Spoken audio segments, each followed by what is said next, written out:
오늘 특별히 성가대의 찬양이 좀 뜻깊게 느껴집니다. 제가 오늘 설교하려는 그 중심 내용을 다 담고 있는 찬양의 가사를 고르셨네요. 네, 한 성령 안에서 역사하심이라고 믿습니다. 오늘 말씀은 갈라디아서 6장 11절부터 17절까지의 말씀을 가지고 예수의 흔적이라는 제목으로 함께 은혜를 나누도록 하겠습니다. 우리는 삶에서 누구나 흔적을 남기며 살아갑니다. 여러분이 살면서 지나온 자리에 여러분의 흔적이 남아 있을 것입니다. 어떤 분들은 여러분이 지난 그 자리의 흔적을 보면서 여러분을 그리워할 수도 있고요. 또 어떤 분들은 여러분이 지나간 자리를 보며 하나도 아쉬움이 남지 않아 할 수도 있습니다. 안타까운 사실이죠. 이런 말이 있죠. 호랑이는 죽어서 가죽을 남기고 사람은 죽어서 뭘 남길까요? 네, 이름을 남긴다고 합니다. 어떤 식으로든 우리는 이 땅에서의 삶을 살아가면서 삶의 흔적들을 남기고 살아갑니다. 오늘 본문 말씀에서 사도 바울은 자신의 몸에 예수의 흔적을 지니고 있노라라고 고백합니다.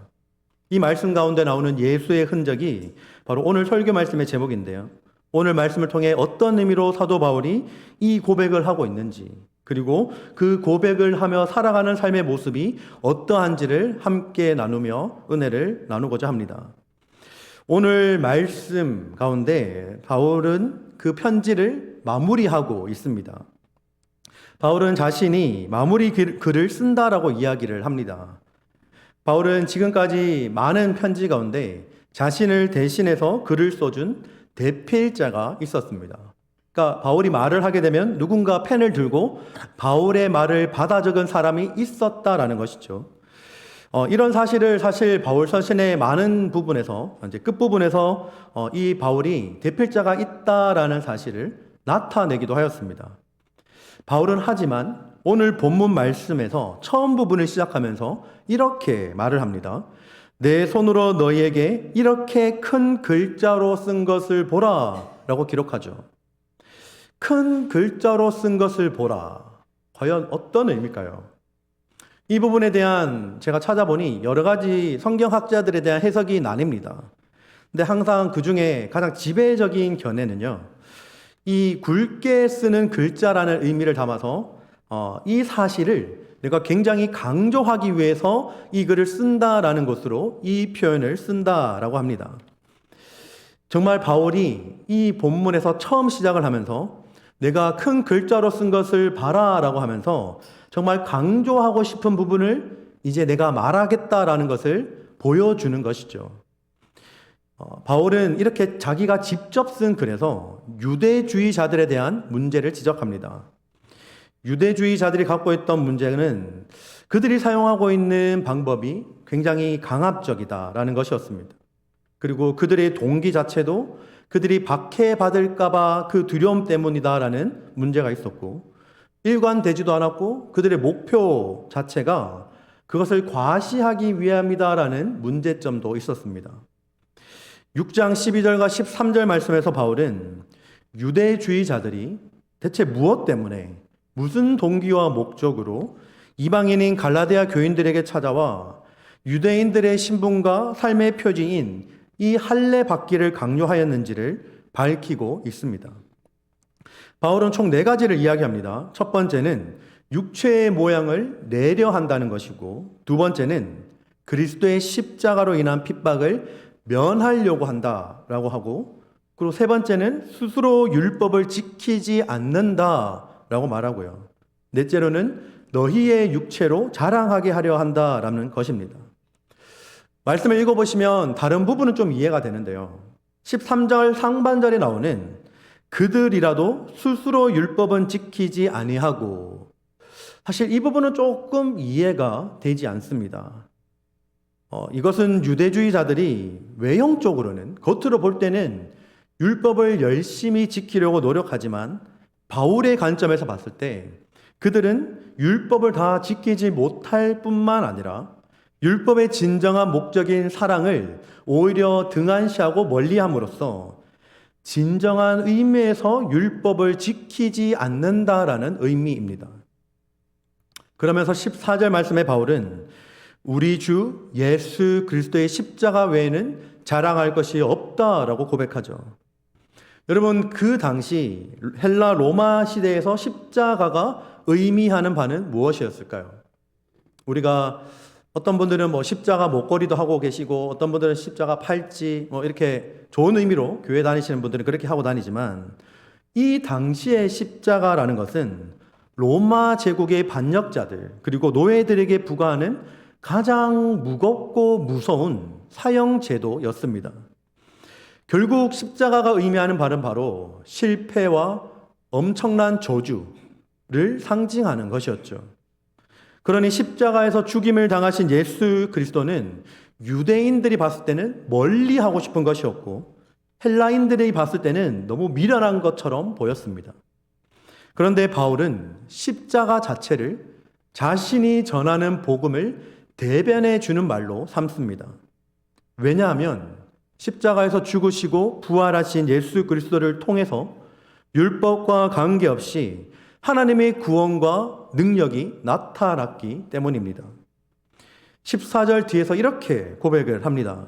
그리스도로 말미암아 세상이 나를 대하여 십자가에 못 박히고 내가 또한 세상을 대하여 그러하니라 라고 기록합니다. 주님의 십자가 죽음을 통해서 율법과 할례와 같이 옛 세계에 대해서 죽음으로써 이제 바울과 옛 세계 사이에 완전한 단절이 있음을 보여줍니다. 그러면서 바울은 예수 그리스도의 십자가 사건을 통해 새롭게 이루어진 새로운 창조, 다시 한번 말하면 새로 지으심을 받은 것만이 중요하다라고 말합니다. 여러분, 새로 지으심을 받는 것, 이게 대체 어떤 의미일까요? 우리가 환생해야 하는 것일까요? 새로 태어나야 하는 것일까요?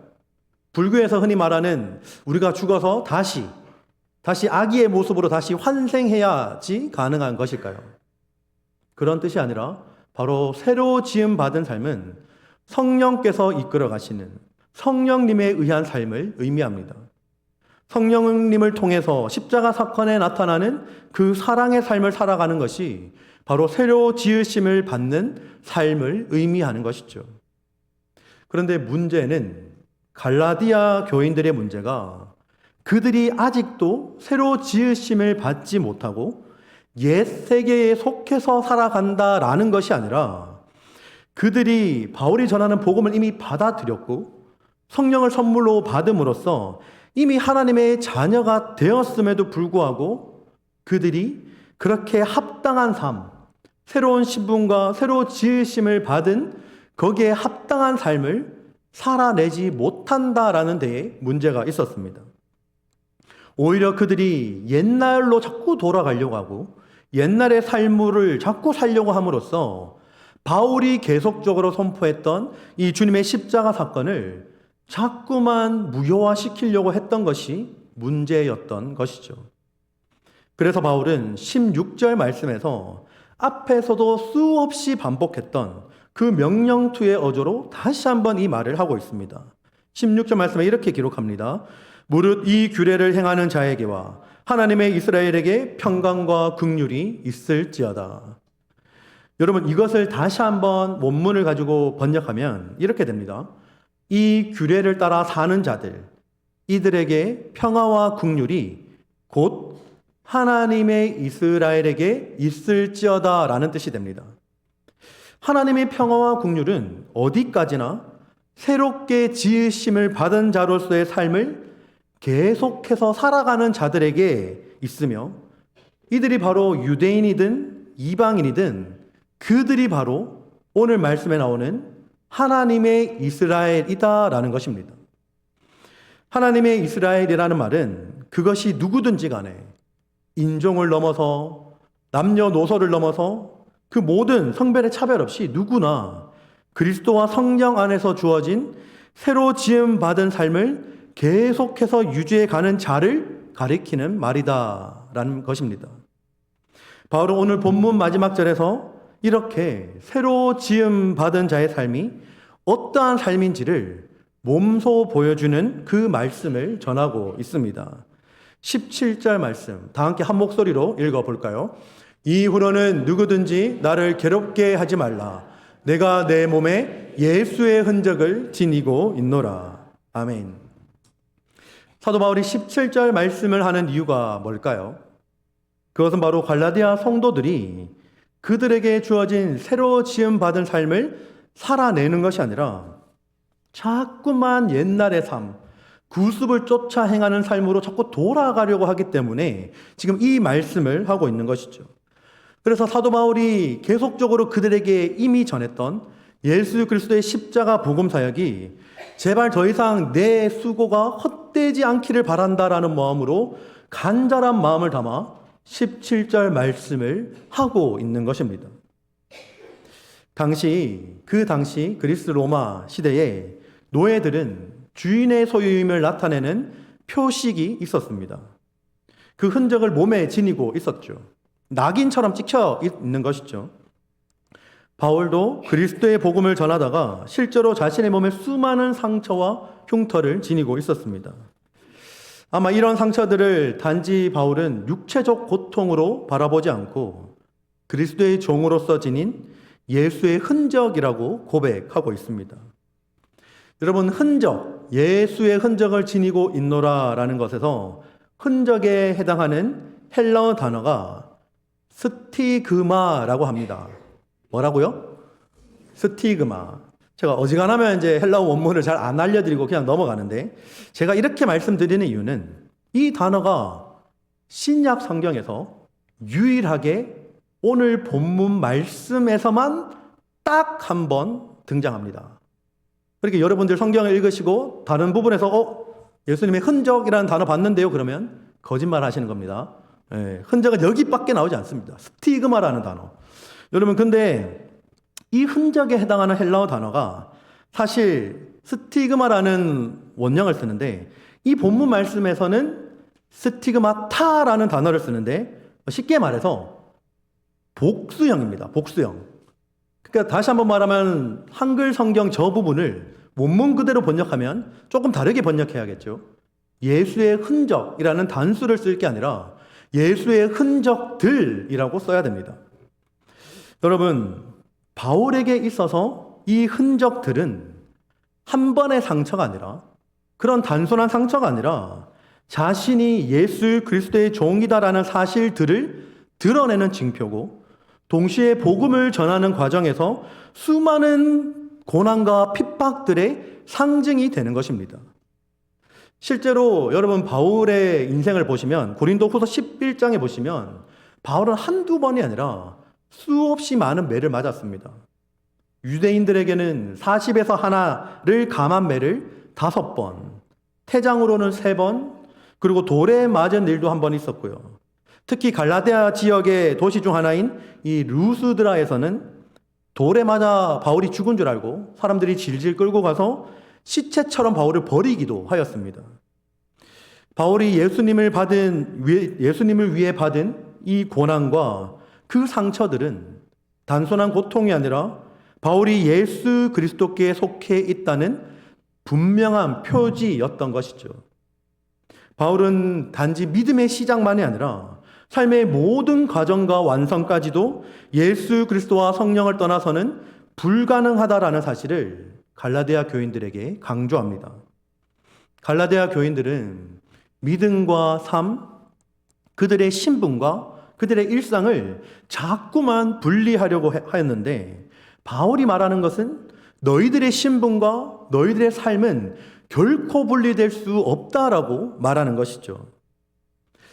오늘날 교회 안에 많은 성도님들이 하나님을 믿는 것과 그리고 평일의 삶을 살아가는 것을 분리시켜서 교회 안에서의 모습은 신자의 모습을 하고 있는데, 교회 밖에서 월요일부터 토요일까지의 모습은 그 세상의 직업이나 위치에 따라 살아가려고 하는 경향이 있습니다. 굉장히 놀라운 경험들을 많이 하게 되죠. 저도 그런 경험이 있습니다만 다 말씀드리진 않겠습니다. 사실 이런 생각 때문에 교회 와서 예배 드리지만, 주일날 교회 문을 나서는 순간 한 주간의 평일의 삶을 다시 예전으로 돌아가서 성도로서 신자로서의 삶을 살아가는 것이 아니라 예전처럼 세상 가운데 직장인의 신분으로, 직원의 신분으로, 또한 사업체의 사장의 신분으로 살아가기 때문에 교회 안에서 보여지는 모습으로 살아가는 그 모습과 그리고 한 주간에 살아가는 그 삶의 모습이 굉장히 다르게 보일 수 있다라는 것이죠. 그런데 지금 바울이 말하고자 하는 그 삶과 고백은 신자의 신분은 주일에만 해당되는 것이 아니라 신자로서의 신분은 삶 전체를 지배해야 한다라고 말하고 있는 것입니다. 예수 그리스도의 흔적을 지닌 자로서 고난 가운데 그 정체성을 붙들고 살아가야 함을 우리에게 분명하게 보여줍니다. 결국 17절 말씀에서 예수의 흔적이라는 말은 바울이 갖고 있던 자신에 대한 정체성을 드러내주는 말이죠. 사도 바울의 정체성은 바로 내가 예수 그리스도의 종이다라는 사실입니다. 바울은 자신의 욕심을 이루기 위해 주님을 이용하지 않았습니다. 오히려 그 반대로 자기 자신에 대한 어떠한 처분이나 결정도 주인 대신 예수 그리스도께 맡겨드림으로 그렇게 주님께 자신의 인생을 바친 인생을 살아왔습니다. 당대 최고라고 하는 가말리알 문화에서 사도 바울은 최고의 학문을 공부하였고 바리새인 중에 바리새인이었던 바울이 예수님의 낙인이 찍힌 자로 살아감을 오히려 자랑하고 있는 것이죠. 자신이 누구의 것인가, 자신이 누구에게 속했는가를 사도 바울은 가장 큰 자랑거리로 삼았습니다. 이것이 바로 사도 바울의 인생을 관통하는 고백이고, 이러한 의미에서 사도 바울은 로마서 14장 8절 말씀에 이렇게 고백을 합니다. 한 목소리로 읽어볼까요? 우리가 살아도 주를 위하여 살고 죽어도 주를 위하여 죽나니 그러므로 사나 죽으나 우리가 주의 것이로다. 아멘. 바울은 사나 죽으나 내가 주님의 것입니다 라고 고백합니다. 그러니 다른 어떤 것도 내 삶의 주인이 될 수 없다라고 고백하는 것이죠. 그러면서 로마서 6장 17절과 18절 말씀에 바울은 고백합니다. 하나님께 감사하리로다. 너희가 본래 죄의 종이더니 너희에게 전하여 준 바 교훈의 본을 마음으로 순종하여 죄로부터 해방되어 의에게 종이 되었느니라. 아멘.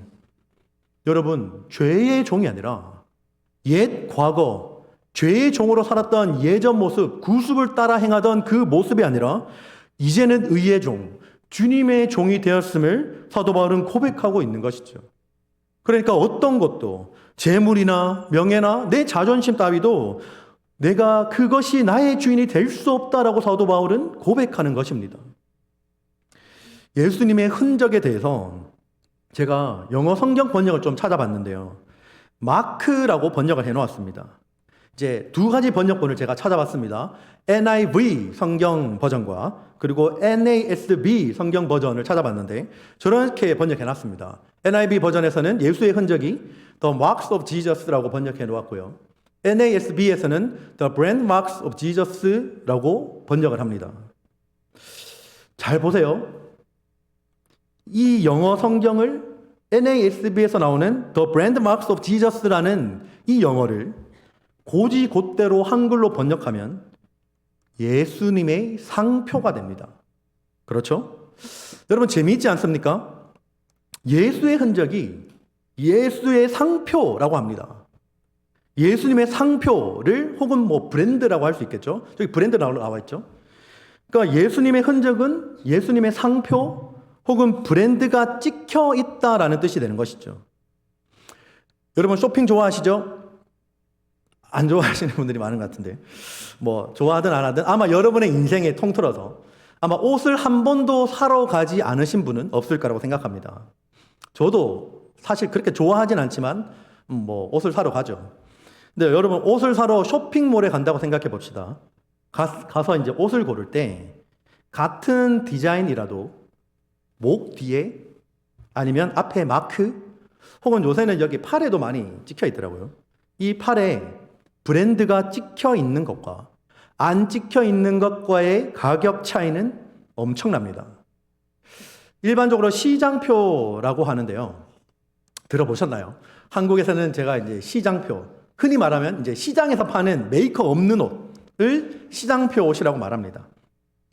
브랜드가 없이 만들어서 팔려고 해 놓았는데 이제 거기에 요 마크 하나 들어가면 이게 뭔지 아세요? 네, 나이키 모양입니다. 뭐 이거든 뭐 어떤 브랜드든 뭐 아디다스든 뭐 어떤 브랜드든 사실 이름이 있는 마크가 붙으면 가격이 확 달라집니다.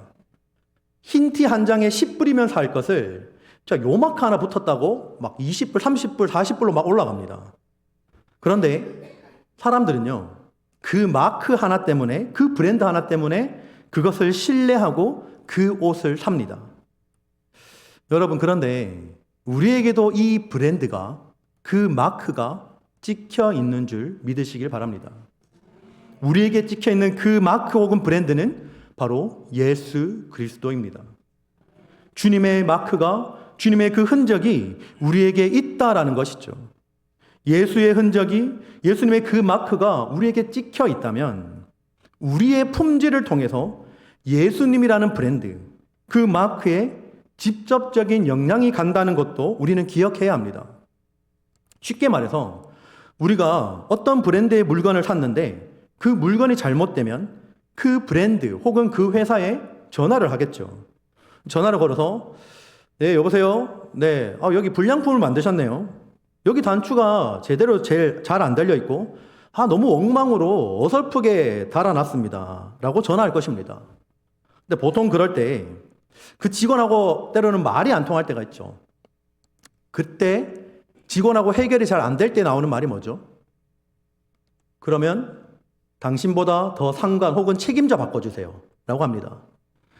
결국 우리가 예수 그리스도의 흔적을 가졌다라는 것은 우리가 살아가는 모든 행동들, 말 한마디 한마디를 통해서 세상은 우리를 보는 것이 아니라 우리에게 찍혀있는 브랜드, 그 마크를 보게 된다라는 것이고 그 말은 즉 예수 그리스도를 보게 된다라는 것입니다. 이렇게 예수 그리스도를 마크로 삼고 브랜드로 삼고 살아가는 자들에게 나타나야 되는 모습이 있습니다.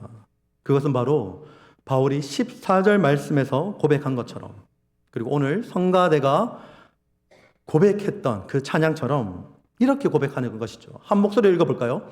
그러나 내게는 우리 주 예수 그리스도의 십자가 외에 결코 자랑할 것이 없으니 그리스도로 말미암아 세상이 나를 대하여 십자가에 못 박히고 내가 또한 세상을 대하여 그러하니라. 아멘.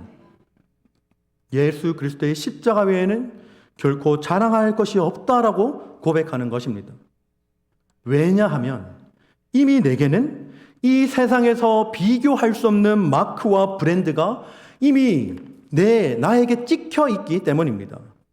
더 이상 이거보다 높은 급의 브랜드는 없습니다. 더 이상 좋은 브랜드가 없다라는 것이죠. 샤넬, 루이비통, 그런 브랜드가 아닙니다, 여러분. 그거보다 더 최상위의, 말도 안 되는 비교할 수 없는 브랜드가 우리에게 찍혀 있다라는 것이죠.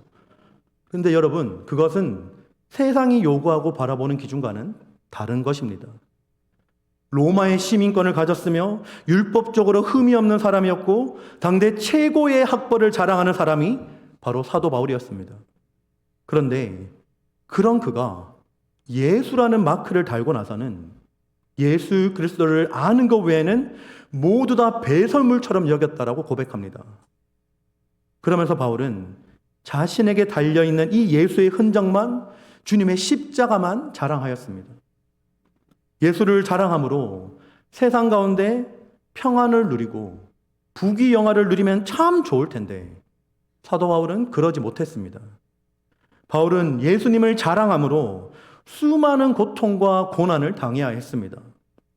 사실 참 그냥 죽지 않은 것이 신기할 정도로 바울은 주님의 십자가를 자랑하다가 수많은 고문과 고통을 겪어야 했습니다. 그 정도면 이 주님이라는 꼬리표를 떼어버리고 싶을 텐데 바울은 그러지 않았습니다. 바울은 예수 그리스도의 흔적을 가진 자답게 살았습니다. 예수님을 만난 이후 그의 전 생애를 통해서 바울은 주님의 십자가를 최고로 여기고 살았습니다. 비록 주변의 환경이나 상황은 그 반대의 길을 택하는 것이 정상이라고 말할 정도로 상황과 환경은 녹록지 않았습니다. 하지만 바울은 자신에게 붙은 이 예수라는 마크를, 그 브랜드를 절대로 가볍게 여기지 않았습니다. 주님의 흔적을 가장 존귀하고 가장 명예롭게 여겼습니다. 여러분, 남들이 가지 않는 그 길을 외롭지만 사도 바울은 걸어갔습니다. 인생을 짧게 살거나 오래 살거나 하는 것은 중요하지 않습니다. 단지 그 인생에 어떤 흔적을 남겼는가가 중요합니다. 여러분, 예수님을 생각해 보십시오.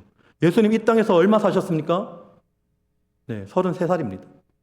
그런데 그 중에서도 공생의 기간은 3년밖에 되지 않습니다. 그 짧은 시간 주님은 이 땅에서 수많은 주님의 흔적들을 남기셨습니다. 수많은 사람들을 구원하셨고 인내하셨고 고통을 참으시며 갖은 조롱과 핍박을 견뎌내셨습니다. 그리고 죽기까지 하나님의 말씀에 복종하심으로 말미암아 우리를 향한 그 모든 죄가를 감당하셨습니다. 주님의 그 사랑의 흔적으로 우리는 오늘을 살아가고 있습니다. 그리고 그 흔적은 2000년이 지난 우리에게 여전히 깊이 새겨져 있죠. 그동안 수많은 믿음의 선배들이 예수님의 흔적으로 인해 목숨을 잃었고 때로는 그들의 가족의 목숨까지도 걸어야 했습니다. 그들은 가난에 시달려야 했고 갖은 고통과 고난 가운데 그 모든 길을 통과해야 했습니다. 제가 좋아하는 한국의 역사학자이자 선생님이 있습니다. 그 선생님이 이런 말을 했습니다. 역사에 무임승차하지 말자. 여러분, 이 말이 무슨 말입니까? 역사가 있는데 무임승차, 그러니까 뭐 돈 안 내고 타는 거죠. 오늘 이 현재는 과거에 수많은 사람들이 땀과 눈물로 이루어낸 역사가 만들어낸 산물입니다. 예수님께서 이 땅 가운데 우리의 죄를 위해서 오셨고 십자가에 죽으시고 부활하셨습니다. 그리고 그로 인해 수많은 사람들이 주님을 따르기로 결단하고 십자가의 길을 걸어왔습니다. 한국은 어떻습니까? 한국 땅에도 외국에서 온 파란 눈을 가진 선교사님들이 그들의 눈물과 피로 뿌린 그 복음의 씨앗이 열매를 맺어 이렇게 우리가 예수 그리스도를 알게 되고 믿게 되어 복된 신앙생활을 할 수 있는 것입니다. 그렇다면 우리도 지나온 역사에 무임승차하지 않기 위해서 뭔가 값을 지불해야 하지 않을까요? 공짜로 역사에 타면 될까요? 그러면 우리가 가진 전 재산을 드리면 될까요? 돈을 좀 내면 될까요? 세상이 말하는 도네이션 좀 많이 하면 될까요? 아니요. 오늘 본문 말씀은 이렇게 말합니다. 예수 그리스도만 자랑하면 된답니다. 십자가만 자랑하면 된답니다. 예수 그리스도라는 브랜드, 마크가 찍힌 사람답게 살아가면 된다고 합니다. 우리 마크의 주인이신 예수님께서 하셨듯이 내 이웃을 내 몸과 같이 사랑하고 주인 되신 주님을 사랑하면 된다라고 합니다. 여러분 어떠세요? 그럼 이야기만 들으면 할만하지 않으십니까? 좀 이렇게 살아보고 싶지 않으세요? 여러분 이제 어떻게 살아가시겠습니까? 예수 그리스도의 흔적, 예수님의 스티그마를 갖고 살기를 바랍니다. 예수 그리스도의 흔적 단수가 아니라 예수 그리스도의 흔적들을 가지고 살아가시길 바랍니다. 우리의 삶의 모든 지나온 여정들이 다시 그 시간으로 돌이킬 수는 없어도 우리는 이 시간 다시 우리의 남은 생애를 예수 그리스도의 흔적을 남기며 살아갈 수 있습니다. 이 자리에서부터 우리는 주님의 흔적들, 주님을 믿기 때문에 받는 수많은 오해들과 불이익과 상처들이 있을지라도 우리 삶의 가장 귀한 것이 바로 우리 구주 예수 그리스도이시기 때문에 주님의 흔적을 영광으로 생각하며 가장 존귀한 우리의 유산이라고 생각하며 살아가야 하는 것입니다. 우리 좀 이 시간 결단하며 나아가지 않으시겠습니까?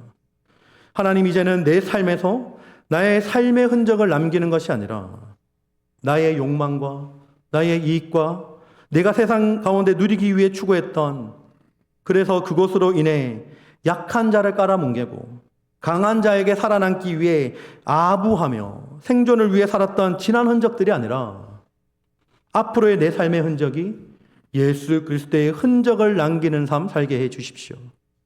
우리도 언젠가 주님 앞에 서는 그날 많은 사람들이 우리 장례식에 와서 영원히 빠져나간 우리의 육체를 이 가운데 바라보면서 그 삶을 떠올릴 때 우리가 믿었던 예수님, 우리가 섬겼던 그 헌신들, 우리가 주님을 믿기 때문에 받은 그 영광의 상처와 순간들, 주님을 사랑하며 주변의 사람들을 사랑하며 품었던 그 순간들이 떠오를 수 있는 삶 살게 해달라고 주님 앞에 결단하며 나아가기를 원합니다. 우리의 영혼이 주님 앞에 설 때 주님께서 물어보실 것입니다.